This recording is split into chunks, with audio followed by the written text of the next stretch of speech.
상당히 좁다는 생각이 드네요.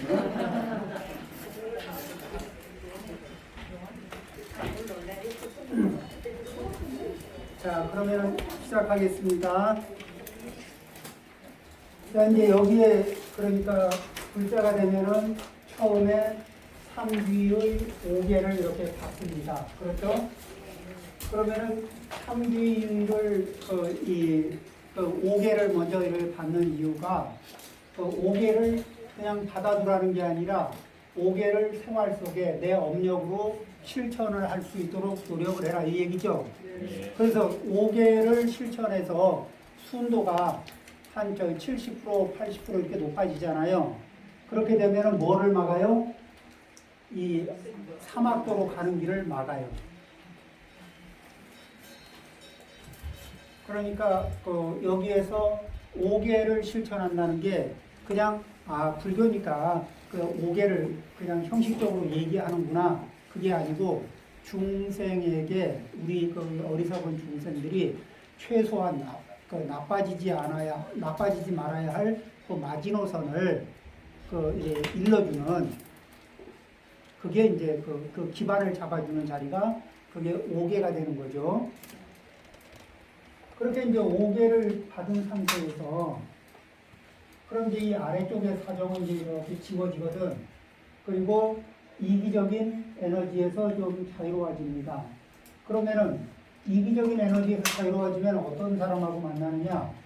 처음에는 이런 사람 저런 사람 다 만나겠지만은 차츰 유유상종의 에너지에 따라서 만날 때 이타적인 에너지를 나눌 수 있는 사람들하고 이제 많은 교류가 이루어지게 돼요. 그러니까 이제 그런 식으로 하면서 여기에서 그냥 5개만 받는 것이 아니고 5개 위에다가 무엇을 얹냐면은 3귀를 얹습니다.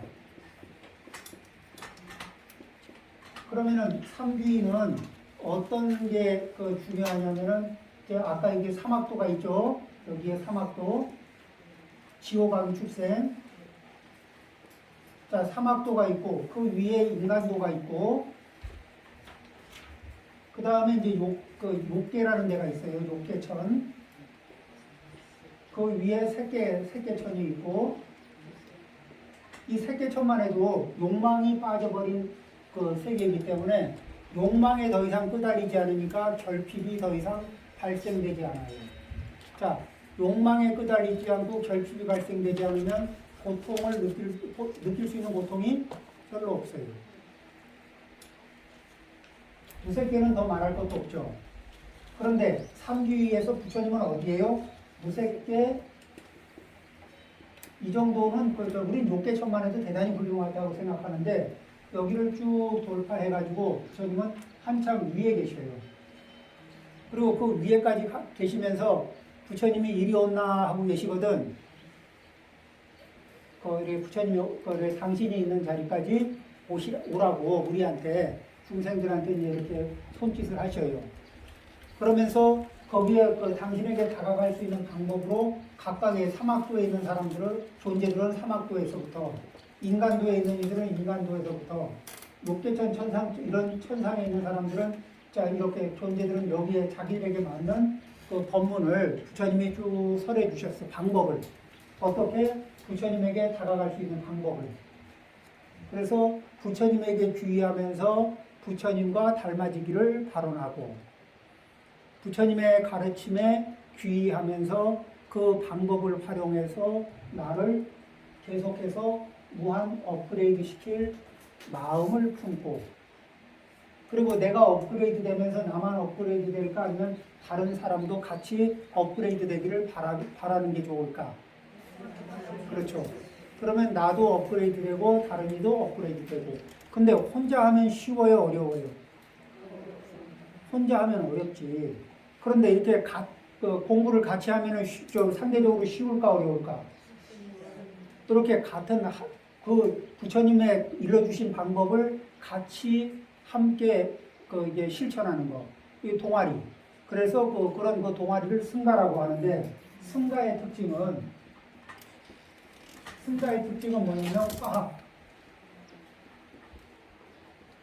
그리고 최소한 저기 그 사막도를 벗어난 그 이상이면은 청정한 세계를 기반으로 하죠. 이타, 청정 이런 세계, 화합과 청정. 그래서 그 화합과 청정을 기본 이 바탕으로 삼고. 그래서 그럼 화합과 우리 집안에서도 우리 집에서도 화합과 청정을 기본으로 해서 서로가 의리를 지키면서 서로가 이렇게 가족끼리 서로 존중하고 또 가족끼리 서로 공감하고 그리고 자기 욕망이 불필요하게 팽창하지 않도록 자기 욕망의 조절을 잘하고 그리고 가족에게 기여하고 지역사회에 기여할 수 있도록 역량은 키우고 이런 식으로 이렇게 만들어 나가면은 그런 집안은 잘 될 것 같습니까? 어려워질 것 같습니까? 자, 그런데 이 집안의 규칙으로 얘기하면 아내의 말을 들으면 나만 존중해라 이렇게 얘기를 할 수가 있거든. 또 남편의 말을 들으면 나만 존중해라 이렇게 남편의 규칙은 그래요. 존중하더라도 우선 나부터 존중해라 이렇게 들어오거든. 그래서 이게 남편의 법칙으로 집안을 꾸려봐도 집안이 끼우뚱끼우뚱하고 아내의 규칙으로 꾸려봐도 집안이 끼우뚱끼우뚱해요. 그런데 부처님 규칙으로 하면은 남편도 아내를 존중하고 아내도 남편을 존중합니다. 존중하려면은 아내와 남편을 서로가 존중하려면 평상시 하던 습관을 유지해야 될까 버려야 될까? 어떤 걸 버려요?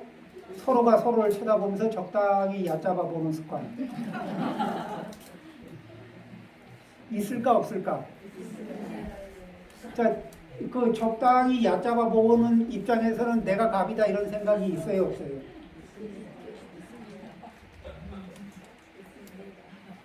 아니면 내가 갑이 안 되면 내가 갑이 돼야 되는데 억울하다 이런 것도 있을 수 있는 거 아니냐.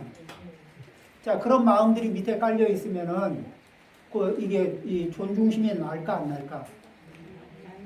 존중심을 일으켜야 된다는 건 아는데 생각은 알겠는데 마음이 안 움직입니다. 그런 거예요.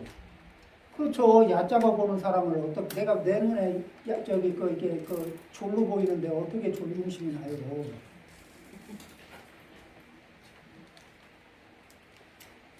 그렇죠? 그러니까 부처님은 어떻게 저 뒤에 이제 이 경전 뒤쪽으로 가면은 일러주시는 말씀이 있거든. 그런 내용을 머리로 듣고 교양 삼아서 적당히 넘기는 게 아니고 우리가 그거를 내 신구의 삼업에 작동이 되도록 이게 이제 연습을 하는 거예요. 우리가 왜 요즘에 스마트폰 쓰죠? 스마트폰 쓰다 보면은 때가 되면은 업그레이드 해주죠. 예. 업그레이드가 되면은 그 프로그램 시스템의 새로운 이렇게 잘못된 부분을 수정하고 또 더 필요한 기능들은 추가해서 이게 이 내용을 이게 기계를 잘 쓸 수 있도록 기계가 잘 작동될 수 있도록 이게 만들어 주잖아요. 네. 그러듯이 우리가 이런 걸 배워가지고 우리 신구의 삼업에 업그레이드 프로그램을 심어주는 거거든. 그래서 그것을 가지고서 부처님이 일러주신 법을 가지고 내 신구의 삼업에다 심어주면은 그러면 이게 자동적으로 작동이 되면은 부처님 법을 많이 심어가지고 그걸 작동시키면 나는 이 습관화돼 있으니까 나는 별 생각 없이 하고 있는데 내가 짓는 업이 선업이 될까 악업이 될까? 그러면 부처님이 일러주신 업을 심어서 작동시키면 선업이 되지. 나는 복을 지을까 복을 까먹을까? 그러면은 내가 별로 노력하지 않아도 그러니까 내가 이렇게 많은 그 습관을 잘 잡아놓으면은 크게 노력하지 않아도 계속해서 복을 지으면서 이게 이 복의 저축력이 굉장히 좋아지는 거예요. 그러죠? 네. 그래서 이런 것들을 어느 부분에서 어느 맥점에서 수정을 해야 되느냐? 그러니까 우리는 삼귀의 오계를 형식으로 받을 것이냐 아니면 실천을 전제로 받을 것이냐.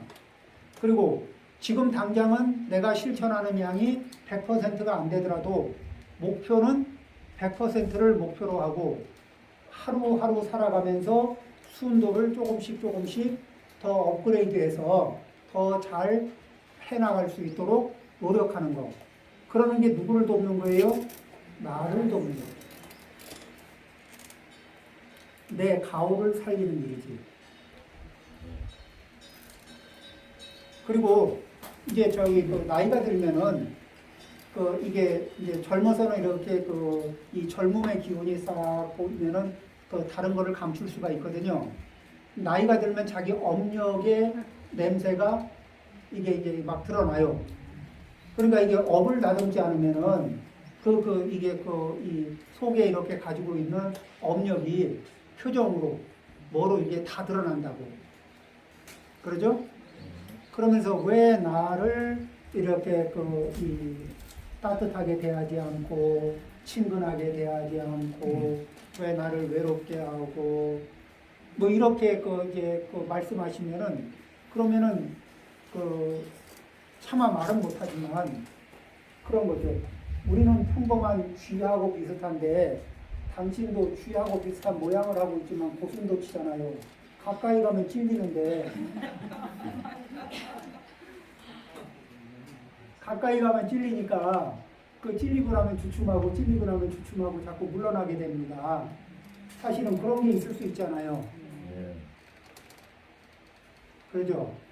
그러니까 어떻게 기운이 떨어지기 전에 우리는 포용력, 그 다음에 우리의 신구이 상업에서 향기가 나게 자기를 다듬는, 그 다음에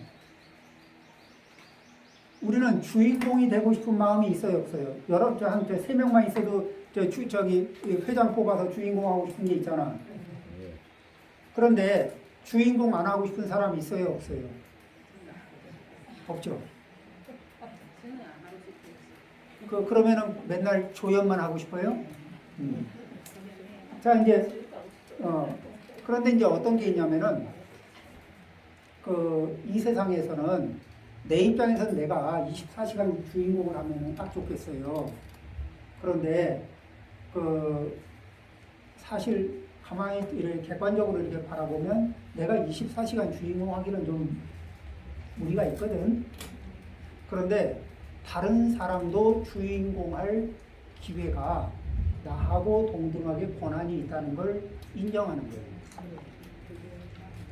그러니까 집안에서 부부가 있으면 순간순간에 이 순간은 당신이 주인공, 그 다음 순간엔 내가 주인공.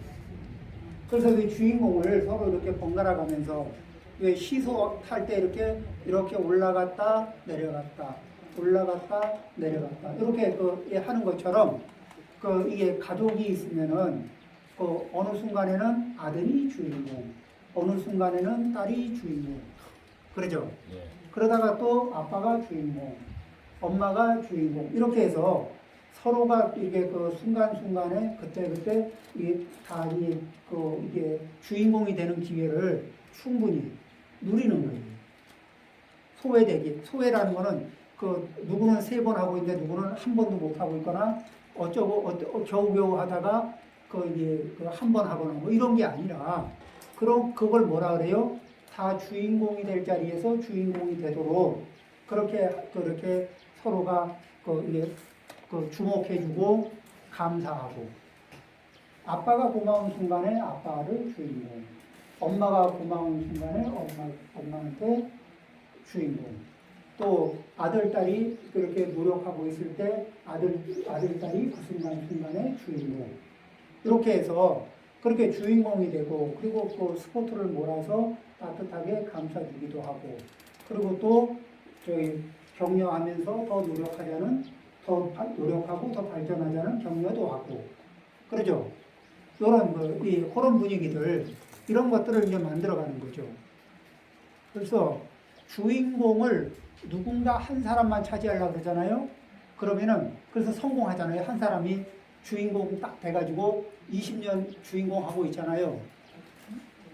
그러면은 아마 그 집안에 누군가는 심장병 걸릴 겁니다. 아니, 어떤 분이 한 2, 30년 주인공 한 집안에, 왜 조연 역할만 한 김씨 한 분이, 하는 얘기가 심장이 아파요. 이런 분을 몇 분 만났어요. 그리고 내가 사랑하는 사람이 내 주인공 노릇 때문에, 내 주인공 놀이 때문에 심장병이 걸려서 되겠어요. 이런 일들이, 그리고 뭐냐면은 서로가 서로에게 그렇게 얕잡아보는 마음을 이게 차츰차츰 빼입니다. 우리는 자기도 모르게, 자, 이제 그 다음 장을 읽으면서 이야기를 하겠습니다.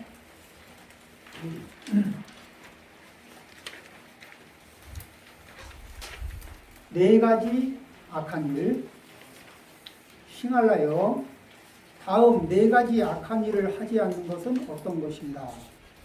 탐욕에 이끌려 그릇된 길을 걷는 사람은 악을 행하기 쉽다.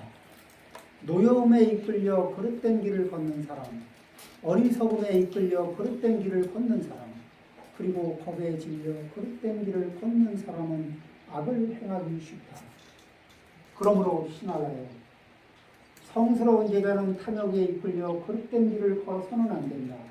노여움에 이끌려 어리석음에 이끌려 또한 겁에 이끌려 그릇된 길을 걸어서는 안 된다.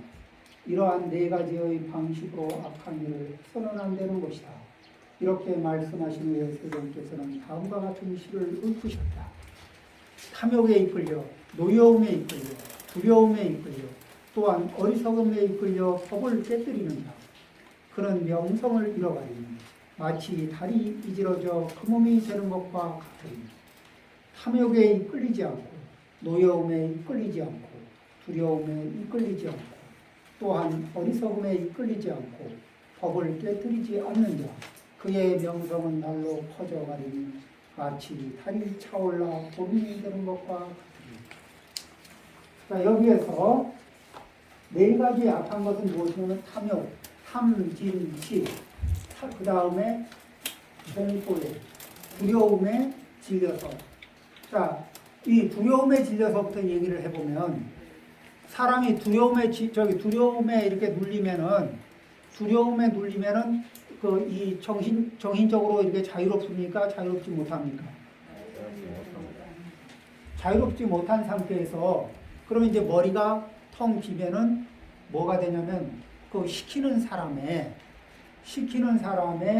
겁을 주는 사람이 이게 아바타를 부리는 사람이 되고, 이 겁먹은 사람은 아바타가 되는 거예요. 그래서 자기가 무슨 짓을 하는지 모르고 막 넘어가게 돼 있다고. 그러죠? 자, 이제 겁을 먹지 않는 방법은 무엇이냐? 자, 이제 그 문제는 조금 이따 다루고, 먼저 여기서 탐욕에 이끌려. 자, 여기 탐욕에 이끌려 이렇게 얘기해 봤었죠? 다시 한번 볼까요? 자, 탐욕은 욕망이죠. 자, 욕망이 자기 역량을 넘어서는 순간에 뭐가 발생된다 그랬죠? 결핍. 자, 이 결핍이 크면 클수록 고통이 커져요. 자, 고통이 커지고 나면 이 고통이 발생된 원인을 묻습니까? 아니면 고통 자체를 겪고 있는 걸 힘들어합니까? 고통 자체를 힘들어해요. 그렇게 고통 자체를 힘들어하면서 그리고 나는 지금 배가 고픈데 저 사람은 빵을 먹고 있거든. 미워 안 미워? 난 배고픈데. 나는 결핍이 심한데. 어떤 분들은요, 이런 게 있어요. 이제 욕망이 커져가지고 결핍이 크잖아요. 그런데 실제 이렇게 이 살림살이로는 결핍이 큰 사람이 살림의 규모가 클 수도 있어요. 그런데 그 살림 규모가 작은 사람한테 가서 조금 모아놓은 것도 이게 갖다가 결핍이 크니까.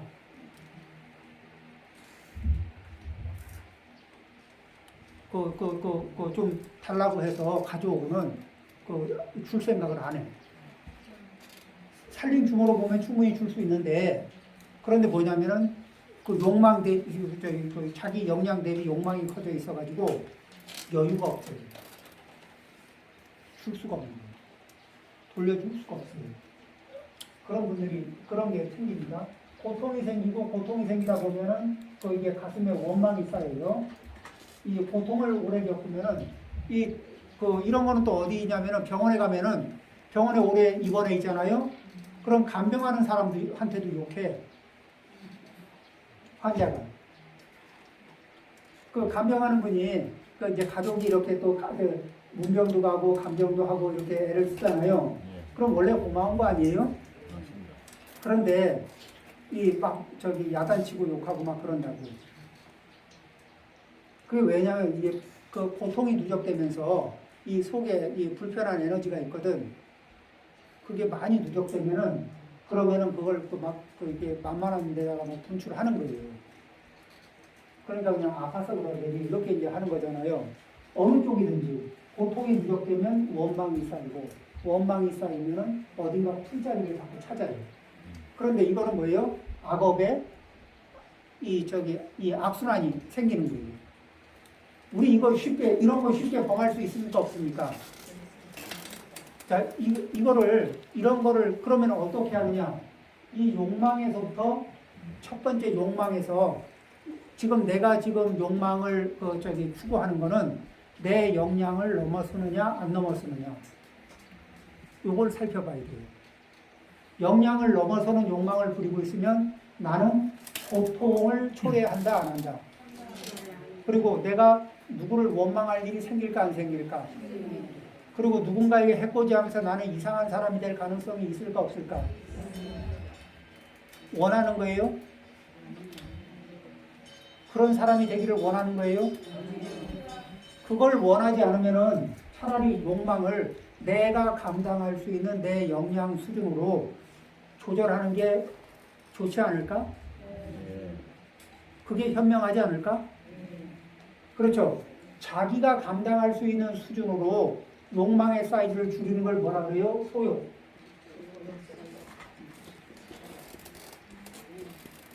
소욕. 그 욕망 사이즈를 줄이는 겁니다. 우리는 이 세상에서 큰 일을 하기 위해서, 좋은 일을 하기 위해서는 역량을 키워야지 욕망을 키워서 되는 일이 아니에요. 그러죠? 그 다음에, 이렇게 해서, 이제 우리가 소욕하는 거를 다이어트라고 생각하면은 그 사이에 이제 비대해졌던 욕망을 조금 이제 다이어트를 해서 사이즈를 줄인 거예요. 이제 사이즈를 적당히 줄였잖아요.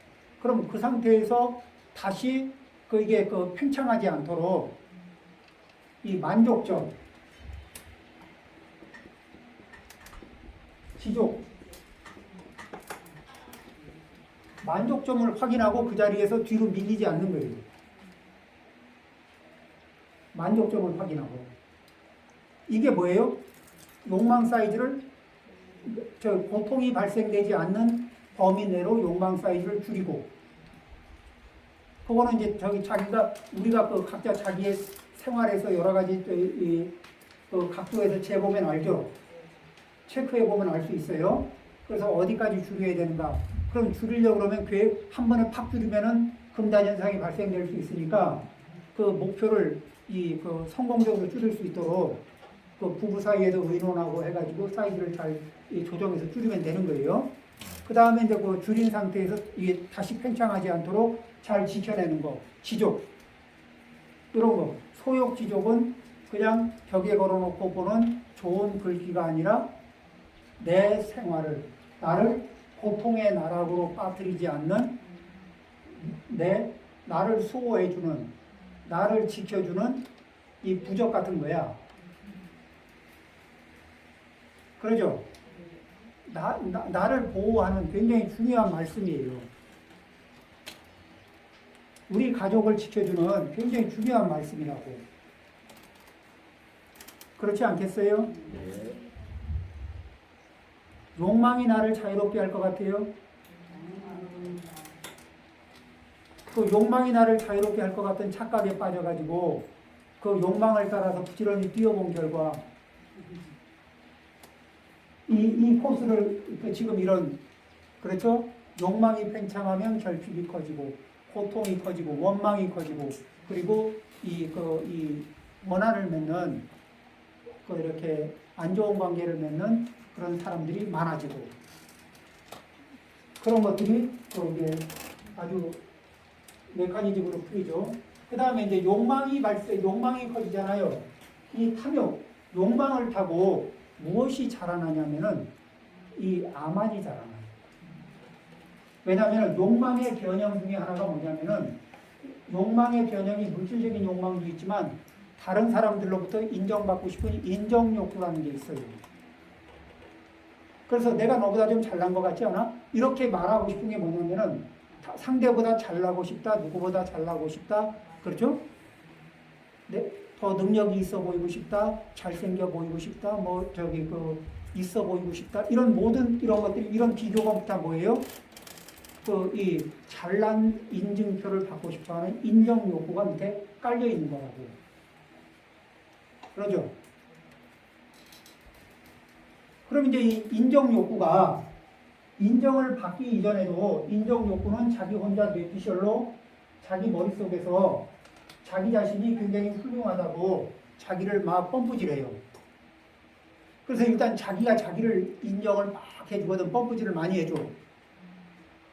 그래 놓으면은 부부 사이에 보면 서로 쳐다보면서 상대를 만만하게 보는 그 오묘한 감정들 있잖아요. 그 오묘한 시각들 있죠. 그래, 내가 또 겉으로는 표현을 못해도 겉으로 표현하면 또 난리 나니까 안 되거든. 그런데 꾹 참지만 속으로는 만만하게 보면 얕잡아 보는 그 심사가 있잖아요. 그 심사가 이 상대를 자기를 상대보다 한 3배 정도 세게 보는 거야. 상대를 하나로 보죠. 근데 상대도 자기 입장에서는 셋이고 이쪽으로는 하나로 보거든. 그러죠? 그러니까 자기가 한 3쯤 돼. 3쯤 되는 3배쯤 귀한 분이 하나 되는 분한테 그냥 평수 맞춰주려니까 내가 참는다. 내가 참 많이 양보한다. 이런 생각이 드는 거예요.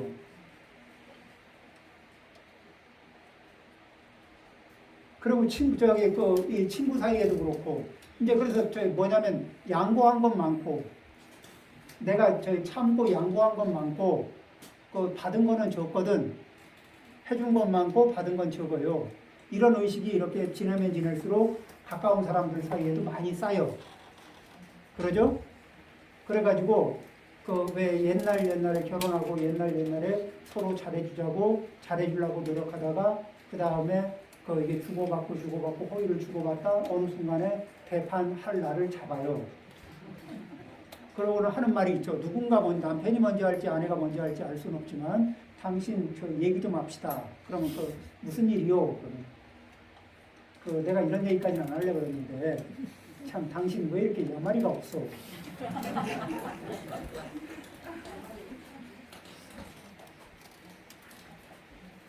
그죠? 보면은, 왜 이렇게 내가 이렇게 많이 해줬는데 당신에게 조금 해주느냐, 이 얘기예요.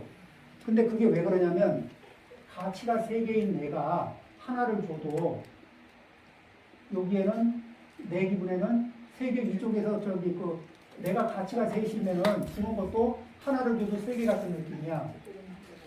근데 받는 사람은 몇 개 받아요? 그러니까 하나 받은 것밖에 안 돼, 반응이 없거든. 줄 때는 가치가 3개인 내가 주면은 당연히 전달된 게 가치가 3개짜리 가치가 도달했을 거라고 보거든. 그래 준 거는 많지. 그 다음에 또 삐익하고 돌아오는 거는 하나만 돌아와. 그러죠? 하나만 돌려보내는 것도 많이 참고 돌려보내는 거지. 이런 식으로 양이 자기를 이렇게 펌프질 해가지고 자기 자신을 이렇게 가치를 부풀려 놓으면은 그러면 이제 가치가 불균형을 이루어요. 누구하고 내가 가장 소중하게 여기는 사람하고의 관계 속에서 가치가 현실하고 상관없이 불균형을 이루어요. 그러면서 준 거는 많고 받은 건 적다는 피해의식이 누적된다고. 이게 누적되면은 그 다음에는 있죠? 저기 서로를 쳐다볼 때 무슨 눈으로 봐요? 빚쟁이 바라보는 눈. 나한테 빚지고 덜 갚은 사람 쳐다보는 눈. 그런 거 안 해봤어요? 해준 건 많고 받은 건 적은데 저 사람이 그 사정을 아는지 몰라. 뭐 이런 느낌. 아니 그러면 고맙다고 표현이라도 좀 하든지. 큰 것도 안 하고 뭐 이런 거. 근데 그게 뭐냐면 자기 자신을 각자가 자기 자신을 부풀리는 그 힘 때문에 그런 이렇게 인식의 오류가 그 인지상의 착오가 팽창하는 거예요. 이 아만. 그 다음에 이 자기 욕심을 충족하는 방향으로 논리를 맞춰. 그래서 이 아만과 욕망을 타고 아만과 사견, 이 삐딱한 견해인데 뭐냐면 자기 욕망을 변호하기 위해서 논리를 맞춰요. 그리고 그렇게 견해를 자꾸 만들어. 그러니까 자기를 변명하는, 왜 내가 나를 변명하는 거 가지고는 발견을 못 하는데 왜 자꾸 누가 이게 변명 잘하는 사람 있잖아요. 변명 잘하는 사람이 자기를 변명하기 위해서 이렇게 그 이유를 갖다 대는 걸 들어보면은 그 이유가 좀 반듯해요, 삐딱해요. 근데 자기 입장에서는 그걸 계속 그 이유를 대는 변명하는 사람은 계속 그거를 그 삐딱한 견해로 상대방을 설득하려고 해서 노력하잖아. 예. 그러죠? 예. 그러면서 이 삐딱한 견해를 자기의 이 시스템에다가 장착을 시켜버린다고. 그럼 사고 패턴에 삐딱한 견해가 들어가서 사고 패턴에 이렇게 그 패치가 이루어지면은 그러면 보고 듣는 게 좀 삐딱해지고 나면은 어떻게 해요? 노력을 하고 뭐를 하고 애를 쓰고 했는데도 당신 왜 이렇게 삐딱해서 우리를 못 면하는 거야? 억울하지 않아요? 노력할 만큼 했는데 애쓸 만큼 했고 진심을 보이려고 노력했는데 왜 이렇게 삐딱해? 이렇게 보이면 어떡해? 또 내가 삐딱하게 이게 각이 잡혀 있어요. 그럼 반듯하게 하는 사람한테 당신 왜 이렇게 삐딱해? 이렇게 말할 수도 있거든. 그러면은 반듯한 사람하고 인연이 깊어질까? 얕아질까? 그렇죠? 욕망을 팽창시키다 보면은 견해가 삐딱해질 수가 있어요. 욕망을 팽창시키다 보면 아만이 팽창해지면서 아만이 팽창한 숫자만큼 인지상의 착오가 오면서 해준 건 많고 받은 건 적다는 이게 그 착각이 생겨. 그러면 상대를 존중하기가 쉬워요, 어려워요? 그러면 상대를 존중할 마음이 안 나는데 그 상대는 존중을 받아야 위로가 되고 서로 이렇게 좋은 이게 에너지가 교환이 될 거 아니에요. 그리고 나도 존중하려고 마음은 먹지만 받은 것보다는 준 게 내가 워낙 많고 손해난 게 워낙 많은데 계산이 안 맞는데 이 생각을 계속하고 이게 확실하게 내 견해상으로 그렇게 보이면은 어렵다는 얘기예요. 근데 이게 사실이면 다행인데 사실이 아니고 내 욕망이 팽창시킨 내 아만이 팽창시킨 나만의 착각이란 말이거든. 억울해요, 안 해요? 누구를 원망해야 되겠어? 그러면 계속 그렇게 살 것이냐? 아니면 소욕지족을 이렇게 실천하면서 욕망 사이드를 정상으로 잡아 돌리고 아만의 사이드를 정상으로 잡아 돌려서 관계를 평상의 원만한 관계를 이루도록 할 것이냐? 어느 쪽을 선택하시겠습니까?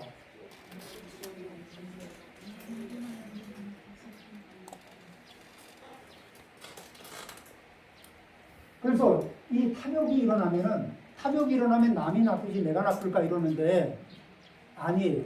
탐욕이 내 역량을 초과하는 순간에 누구부터 애를 먹여요? 일단 나부터 애를 먹이고. 그러죠? 내 스스로가 고통을 초래하고 원망을 쌓고 악연을 맺는 이 시스템을 내 스스로 갖게 되고, 그 다음에 아만이 팽창하면서 이게 고마워해야 할 사람에게 고맙다고 말할 수 있는 이 저기 마음자리가 안 생기는 거예요.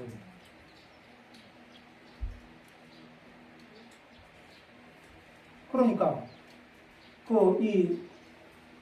그런 거 있잖아요. 나도 이제 사표 내고 싶어요. 그만하고 싶어. 뭐 평생 해봐도 고맙다 소리도 못 듣고 이런 그런 멘트를 이제 제가 어느 드라마에서 봤어요. 어디더라? 디어 마이 프렌드?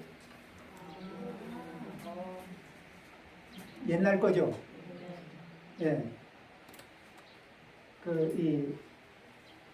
디어 마이 프렌드에서 이게 사표 내고 이렇게 외출한 분이 계시더라고.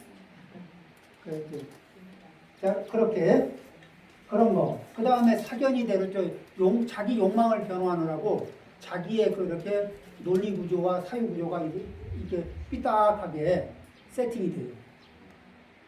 그래가지고 그렇게 길이 나버리면은, 아니 이 사람은 다 좋은데 왜 생각이 왜 이렇게 왜 그 생각이 이래 이상해 뭐 이런 거 있잖아요. 그쪽으로 이상하게 길이 나버리는 거야. 그래서 그거를 줄이는데 삐딱해진 견해를 바로잡으려고 해도 안 잡혀요. 그런데 어디를 욕망의 사이즈를 잡아주면은 그쪽에서부터 차츰 잡아 들어갈 수 있는 힘이 생기는 거예요. 그러니까 소욕지족은 매우 중요한 키워드가 되죠. 그리고 내가 정견해지고, 그리고 내가 사람다워지고, 내가 존중받을 만한 괜찮은 사람이 되는 그 첫 번째 관문입니다.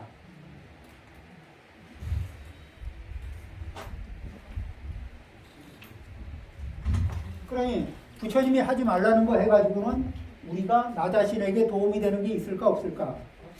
없어요.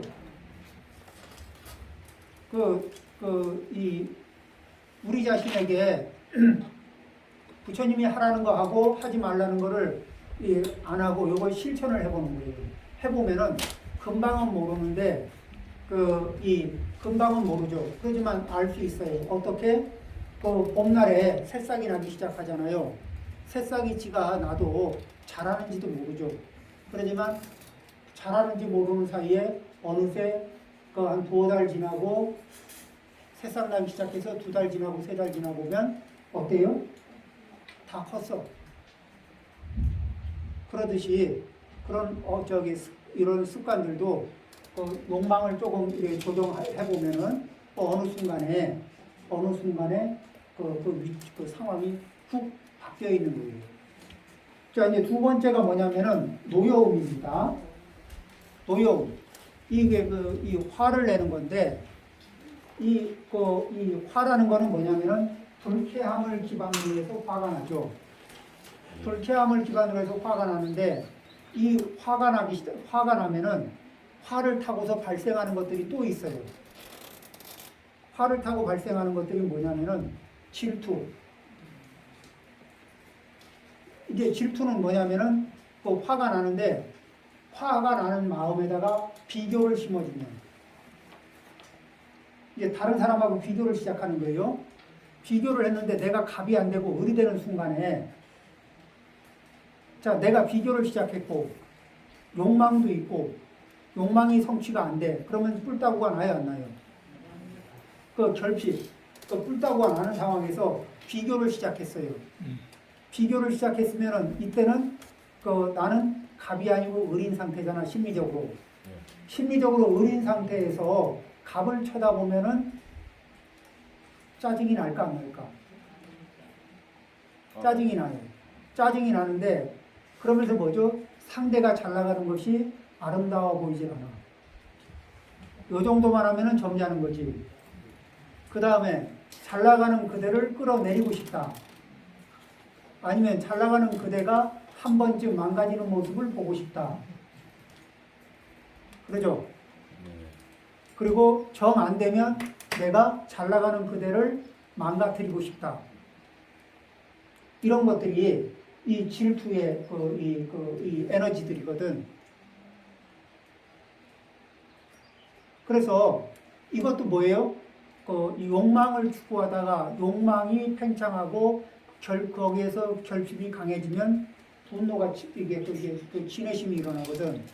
진해심이 일어난 상태에서 비교를 끌고 들어오는 순간에 이런 일이 발생돼요.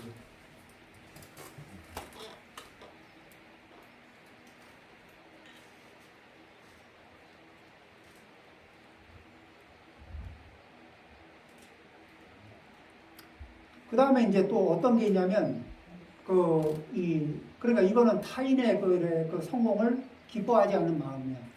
그런데 타인의 성공을 기뻐하지 않는 정도가 아니라 타인의 성공을 파괴하고 싶은 마음까지도 확장이 돼요.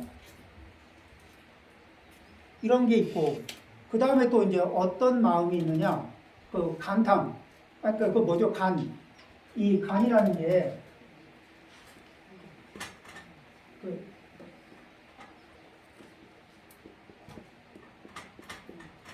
이게 아킬 간자인데, 어떤 거냐면은, 이제, 자, 내가 욕망을 추구하고, 남들이 볼 땐 잘 나가 보여. 그리고 잘 나가는 것처럼 보이기도 하거든요. 그런데 내 역량 대비 욕망이 커. 그러면 현재 나는 결핍이 발생됐을까, 안 됐을까? 결핍이 발생되고 지금 짜증이 나요, 안 나요? 그렇죠? 화가 나죠? 화가 나는 상태인데, 거기다 누가 좀 나눠 쓰자고. 주고 싶어요? 안 주고 싶어? 지금 결핍이 발생되어 있는데. 근데 달라 그러면은 나눠주고 싶은 여유가 뭐라 그래요? 결핍이 발생된 마음은 뭐라 그러죠? 내가 좀 여유가 없어서 미안하다. 그렇죠? 여유가 없답니다. 왜? 심리적인 결핍이기 때문에 그래요. 아니 그만큼이나 많으면서 왜 여유가 없다 그래요? 이렇게 얘기하는 거는 여유가 없는 거예요. 진실입니다. 왜? 심리적인 결핍이 있으니까.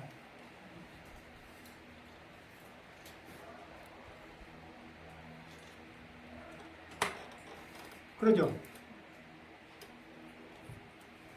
그러면서 이 자기도 모르게 자기 나름대로는 막 논리를 대가지고 이제 변명을 하지만은 그때 뿜어내는 에너지는 인색한 에너지가 나오는 거예요.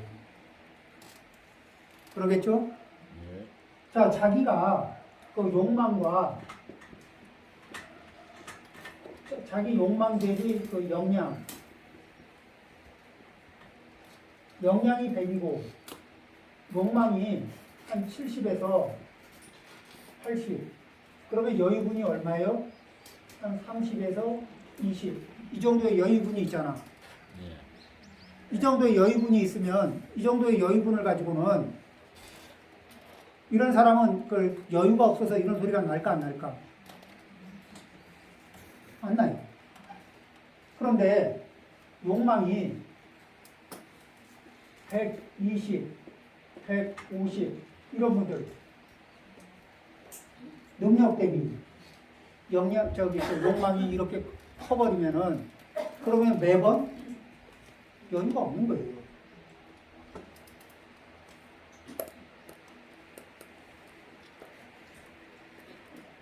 그래서 그런 간탐 또 질투 이런 것들이 이게 이 성냄의 이 결핍의 에너지, 분노의 에너지를 타고 발생이 됩니다.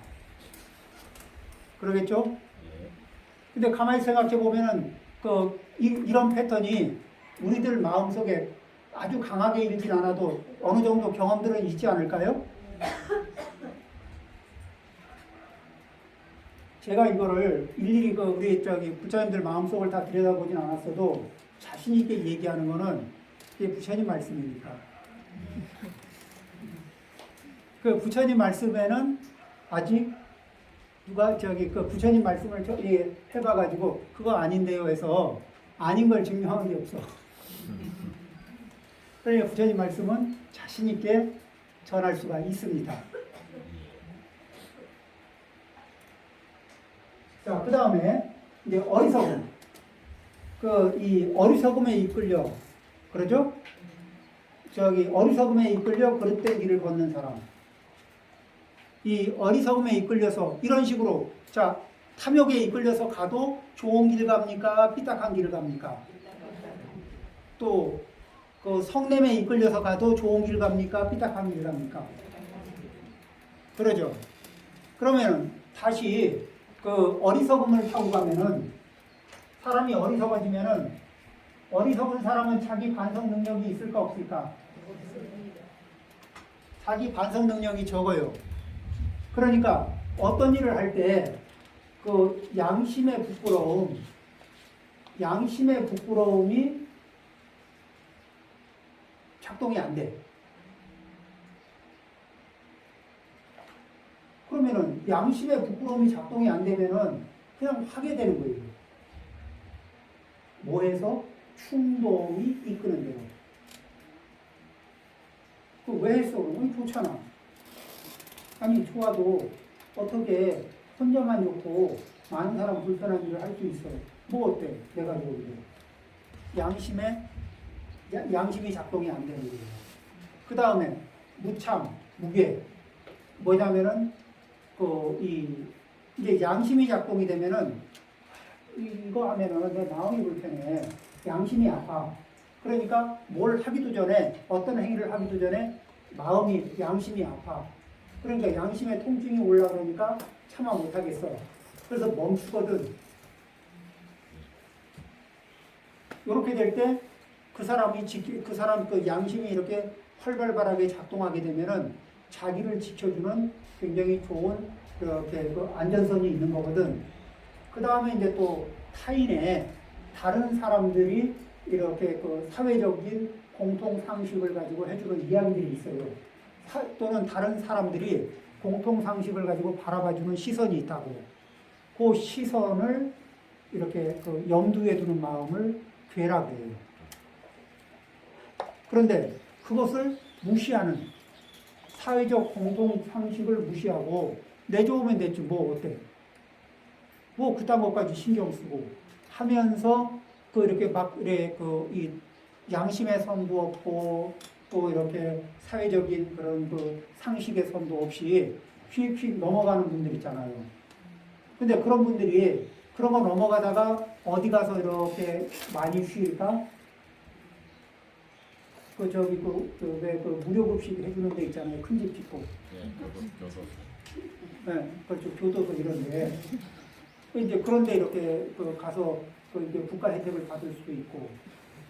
그 다음에 또 이렇게 무참무게가 작동이 되면은 그러면 이제 또 어떤 혜택을 받냐면은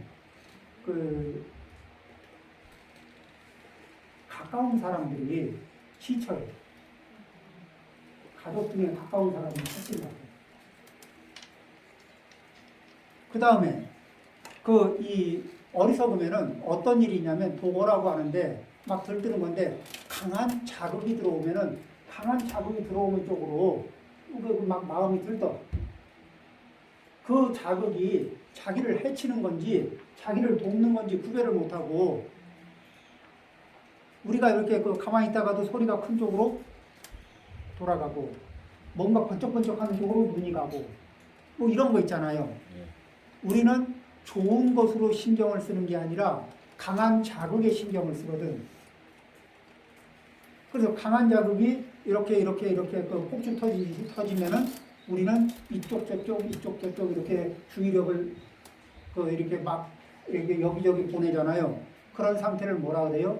산란. 그리고 그렇게 산란하게 하루를 살고 나서 보면은 글쎄 뭐 굉장히 바쁘게 뭔가를 한 것 같은데 한 거는 없고 왜 이렇게 피곤한지 모르겠고 삶이 열심히 사는 것 같은데 공허하고 그런 거예요.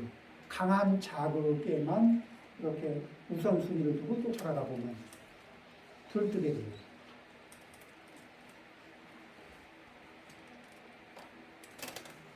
그 다음에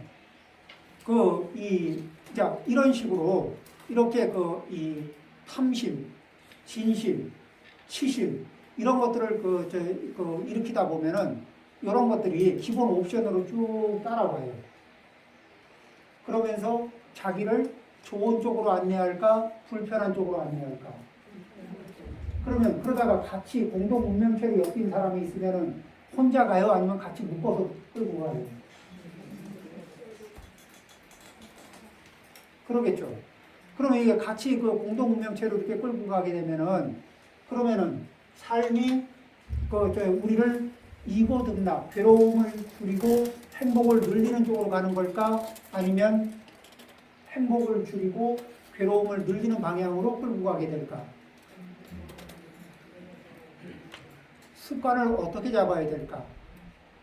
그러니까 어떻게 해요? 이런 부처님의 말씀에 기반을 요거를 자주 읽으면서 이제 다음 주 수요일 정도면 책이 도착한다니까 책이 이런 경전을 읽고 그 다음에 이제 같이 이렇게 공부하고 그럼 내용이 좀 풍부해지잖아요. 그리고 원리적인 연결도 되고 그러면 이제 그 내용을 가지고 생각을 하고 또 생각을 반복하면서 내 습관에다가 하나, 둘, 셋 장착을 합니다. 자꾸 이렇게 해서 이 부처님이 일러주신 방향이 내 습관이 되고 내 사고가 되고 그러죠? 이런 식으로 이렇게 만들어지면 질수록 괴로움을 줄이고 행복을 늘리고 그리고 좋은 아내, 좋은 남편, 좋은 아빠, 좋은 자식 이러면서 좋다는 건 뭐예요?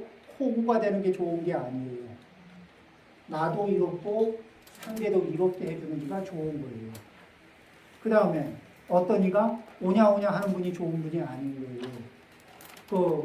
내가 당신을 사랑하지만 당신이 하는 그 행위는 거슬린다. 그것이 내 기준으로 거슬리는 게 아니라 부처님 말씀 기준으로 거슬린다. 내 기준은 중생 기준이지만 부처님 기준으로 거슬리는 것은 그건 뭐냐면 당신도 해롭고 나도 해롭게 하는 행위일 거다. 그래서 그 부분이 거슬린다. 이렇게 얘기할 수 있는 거죠. 그러죠. 좋은 사람이라는 것은 자기도 좋은 쪽으로 이끌어가고 또 자기와 함께 공동 운명으로 묶여있는 일도 같이 좋은 쪽으로 안내하는 그런 사람이 좋은 사람인 거예요. 오냐오냐 하고 호구 잡히는 게 좋은 사람은 아닌 거지. 그러겠죠? 네. 이야기를 쭉 달리다 보니까 자 이렇게 하니까 대략 전체적인 내용을 그리고 두려움에 질리면은 사람들이 이게 자기 뇌가 정지돼요. 그리고는 뭐예요? 두려움이 시키는 대로 하거든. 자 보세요. 두려움에 뒤에서 두려움에 두려움에 이게 눌려 있는 사람한테 총을 주고 누구를 쏘라 그러면은 평상이 절대 사람을 못 쏠 것 같은 사람도 두려움에 질려 있으면은 총도 쏘잖아요. 그렇죠? 예. 두려움에 질려 있으면은 그런 사람한테 훔쳐오라고 하면 훔치는 행위도 해오거든. 두려움에 눌려 있으면 별걸 다 해요. 그래서 이제 두려움을 벗어나는 문제는 오늘 다루기에는 좀 덩치가 크니까 다음 기회에 다루도록 하겠습니다.